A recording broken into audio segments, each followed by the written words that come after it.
হচ্ছে কোটার একটি যৌক্তিক সংস্কারের জন্য।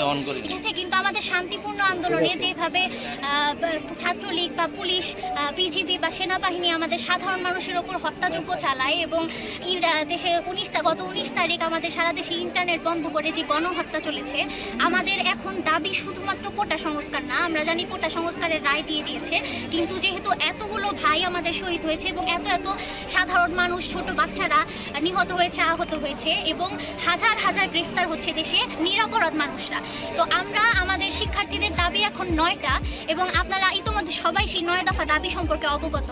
আমরা সেই 9 দফা দাবি পূরণ হওয়া না পর্যন্ত রাজপথ ছাড়বো না।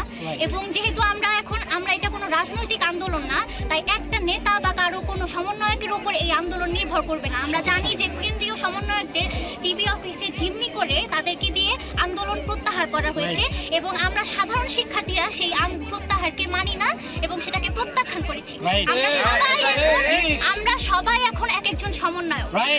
আমাদের আজকের কর্মসূচি সেটা হচ্ছে আমাদের এই যে গণহত্যা, তারপর হচ্ছে নিরাপত্তাহীনতা, এগুলোর জন্য আমরা যে নিরাপত্তা যাদের কাছে আশা করি তারা নিরাপত্তা দিতে ব্যর্থ হচ্ছে এবং তারাই বরং আমাদের উপর হত্যাযজ্ঞ চালাচ্ছে। তাই আমরা আমাদের আইনের লোকদের কাছে এই দাবি করব যে দেশের আইনের সুশাসন প্রতিষ্ঠা হোক। তাই আজকের কর্মসূচির নাম দেওয়া হয়েছে মার্চ ফর জাস্টিস এবং আমরা এখান থেকে একটি স্মারকলিপি ডিসি স্যারের কাছে জমা দিব এবং আমাদের 9 দফা দাবি পূরণ আদায়ের লক্ষ্যে এই স্মারকলিপি জমা দেওয়া হবে। ধন্যবাদ। আপনার পরিচয়টা আমি একজন সাধারণ শিক্ষার্থী, জাহাঙ্গীরনগর বিশ্ববিদ্যালয়। আমি এর থেকে বেশি না বলি। সারা দেশে কর্মসূচি মার্চ ফর জাস্টিস আজকে পালন করা হচ্ছে। সারা দেশে ছাত্র জনতার উপর গণহত্যা, গণগ্রেপ্তার, হামলা, মামলা, গুম ও খুনের প্রতিবাদে আজকে আমরা সারা দেশে বিচারালয়গুলোতে এবং কি জেলা প্রশাসন বরাবর আমাদের স্মারকলিপি জমা দিচ্ছি। আমরা আরও দাবি করতেছি যে গণহত্যা, গণগ্রেপ্তার চালানো হচ্ছে, গুম করা হচ্ছে। আমাদের শীর্ষ সমন্বয়কগণ এখনও গুমের শিকার, ডিবি অফিসে বন্দী। এই গুম খুনের জন্য জাতিসংঘের অধীনে একটা সুষ্ঠু নিরপেক্ষ তদন্ত কমিশন গঠনের আবেদন জানাচ্ছি। আজকে টাঙ্গাইল জেলা প্রশাসন বরাবর আমাদের দাবি হচ্ছে, আমরা টাঙ্গাইলের সাধারণ ছাত্রবৃন্দ এই মর্মে দাবি করতেছি যে সারা দেশে ছাত্রদের উপর গণহত্যা, গণগ্রেপ্তার চালানোর বিরুদ্ধে আপনারা আপনাদের সামর্থ্য অনুযায়ী ব্যবস্থা নেবেন এবং পরিচালিত গণহত্যার সুষ্ঠু তদন্তের জন্য জাতিসংঘের অধীনে তদন্ত বিচারের দাবি জানাচ্ছি আপনাদের নিকট। সো বিনীত আবেদন এই যে আপনি আমাদের দাবিগুলো বিবেচনা করে আপনার সামর্থ্য অনুযায়ী ব্যবস্থা নেবেন। নিবেদক টাঙ্গাইলের সাধারণ শিক্ষার্থী বৃন্দের পক্ষে আমি তুষার, বুয়েট 20 ব্যাচ সিভিল ইঞ্জিনিয়ার। কিন্তু কেন্দ্র ঘোষিত যে কোনো প্রোগ্রাম আমরা ছাত্র নিষ্ঠার সাথে পালন করব এবং সে প্রতিজ্ঞা করছি। আমরা আসলে খুব চাপের মধ্যে নিচ্ছি, তো সময়টা খুব আপনার কাজ হলো সবাইকে বলে দাও যে আমাদের কাজ সাথে তোমাদেরকে আরো একটা স্পেস দেই প্রয়োজনে। এটাতে তোমরা কি লেখছো একজন পড়ে পড়ে শোনো, সবাই শোনো, তারপরে এটা নিয়ে 31শে জুলাই 2024 বড়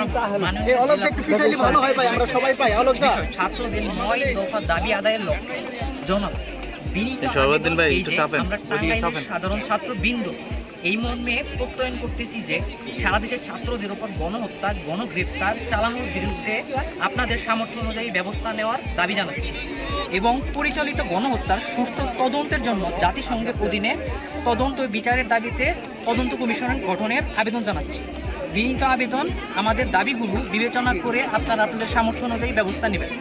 নিবেদক টাঙ্গাইল জেলা সাধারণ ছাত্রছাত্রী বৃন্দের পক্ষে আমি তুষার এবং মনিরুল ইসলাম, মৌলানা ভাসানী বিজ্ঞান প্রযুক্তি বিশ্ববিদ্যালয়।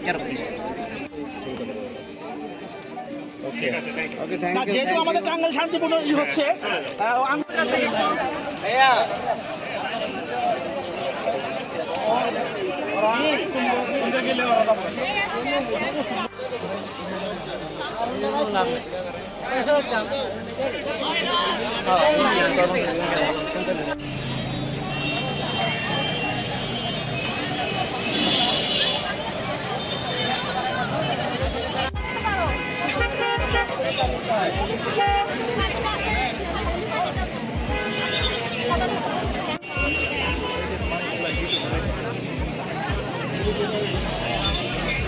মানুষের শরীরের রক্ত গরম, মানে তো গরম লাগতেছে না এরকম।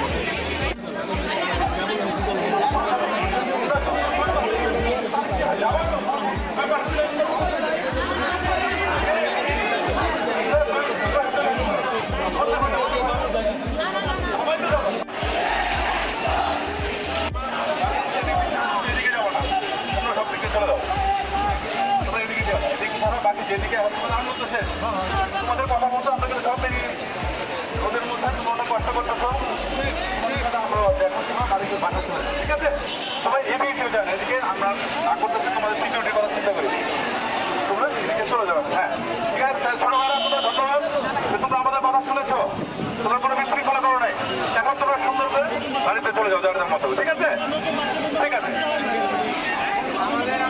না এখন একসাথে নাই ছেলে তুমি এখানে বললে কেন বলছো আলাদা বলে যাও আবার বললো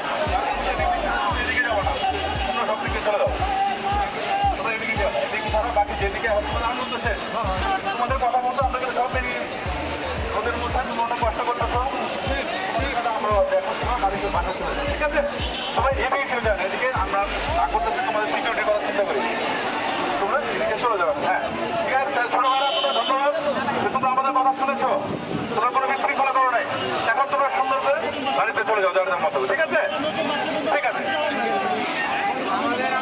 না এখন একসাথে নাই ছেলে তুমি এখানে বললে কেন বলছো আলাদা বলে যাও আবার বললো